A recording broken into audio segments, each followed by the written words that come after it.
On va parler de l'histoire d'un homme et d'une femme qui se sont retrouvés dans la merde, tout ça parce qu'ils n'ont pas baisé les bonnes personnes. Oedipe et Emma. Attendez une seconde. On me glisse dans l'oreillette que ça serait les deux œuvres au programme du bac de littérature cette année.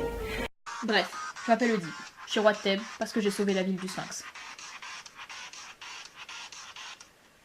Mais il y a la peste, et les habitants veulent que je les sauve encore. C'est Stéphane Edouard, alors... Reprenons. D'un côté, on a l'histoire de Madame Bovary, une vieille meuf qui s'est suicidée de la pire des manières possibles. Et de l'autre, celle d'Oedipe Roi, l'histoire du mec qui a littéralement niqué sa mère. VDM. Alors je commence une enquête.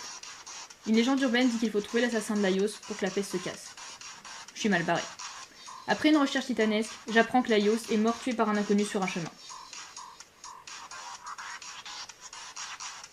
Dernier argument, alors celui-ci il n'a rien de sociologique, il est psychothérapeutique, presque psychanalytique. Il faudrait demander son avis à Alain Valterio. Alain, si tu nous regardes, dis-moi ce que tu penses de celui-ci. Le personnage, l'homme Emmanuel Macron, a fasciné les Français et les Françaises parce qu'il a forgé dans un défi, par une combinaison de ses choix politiques et de ses choix amoureux personnels, il a transgressé une frontière normative énorme, qui est la frontière oedipienne, c'est-à-dire... Là, j'ai eu un déclic. En venant sur Thèbes, j'étais de mauvaise humeur. Alors j'ai tué un vieillard. Pas de bol, c'était Laios. Ma foi, quel hasard les enfants. VDM au carré. Et comme un malheur n'arrive jamais seul, le fucking berger est venu m'annoncer que j'étais adoptée. Il m'avait trouvé les pieds troués et m'avait abandonné au roi et la reine de Corinthe. Je sais ce que vous allez me dire. Oedipe, c'est pas sa faute, c'est le destin, la fatalité, tout ça, alors que Emma, elle est juste conne. Il a trahi, donc il a tué son père en politique, qui est Hollande, qui maintenant lui pardonne, et il a baiser sa mère, hein. Il a symboliquement conçu son union avec une femme de l'âge de sa mère. Donc, je plaisante, non, je plaisante pas, il a bien niqué sa mère. Mais c'est quand même... Là, Jokas comprend qu'elle est ma mère. Alors elle se pend. Dernier argument, je le résume, bah oui, ça me fait bizarre comme ça de le sortir à froid, sans personne, mais vous me direz en commentaire ce que vous en pensez.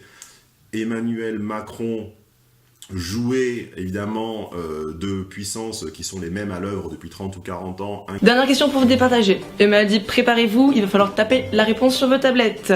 Question, vous êtes dans la merde, mais genre vraiment dans la merde, style endetté jusqu'au cou chez vos créanciers, ou une prophétie vous dit que vous allez niquer votre mère. Que faites-vous? Top, c'est parti. Incarne la rébellion, le renouveau et la révolte et ce qu'il appelle la révolution. Souvenez-vous que son livre s'appelle La Révolution, hein, il ne s'appelle pas l'application des grandes orientations de politique européenne, il s'appelle La Révolution.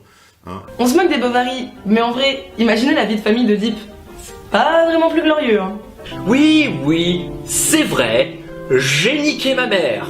Bon, est-ce si grave? Je ne le pense pas. Je veux dire, c'est vrai qu'avec les enfants, ça posait parfois un peu problème. Jocaste, il savait pas trop s'il devait m'appeler maman ou mamie. Et pour moi, c'était pareil, il savait pas trop s'il devait m'appeler papa ou grand frère. Mais bon, entre nous, est-ce si grave? Encore une fois, je ne le pense pas. En Ardèche, ils le font bien ça, hein? C'est tous les jours, hein, matin, midi et soir et tout.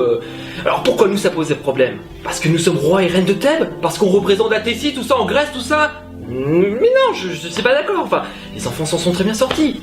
Son côté révolutionnaire et bad boy est entendu et perçu charnellement par une partie de la population parce qu'il a commis la double hérésie, la double transgression des frontières normatives de tuer son père en politique et de coucher avec sa mère. Voilà, c'était les 5 raisons, selon moi, pour lesquelles Macron a subjugué les foules. Vous voyez qu'évidemment, ces raisons sont indépendantes de son programme, de ses soutiens et des défis économico, politico, démographico, énergético, écologico, sociétaux qui se présentent à nous. En tout cas, j'ai très hâte d'entendre vos avis sur ces 5 raisons, puis si vous en avez une autre également, mettez-la en commentaire. Voilà, donc je ne sais pas quelle...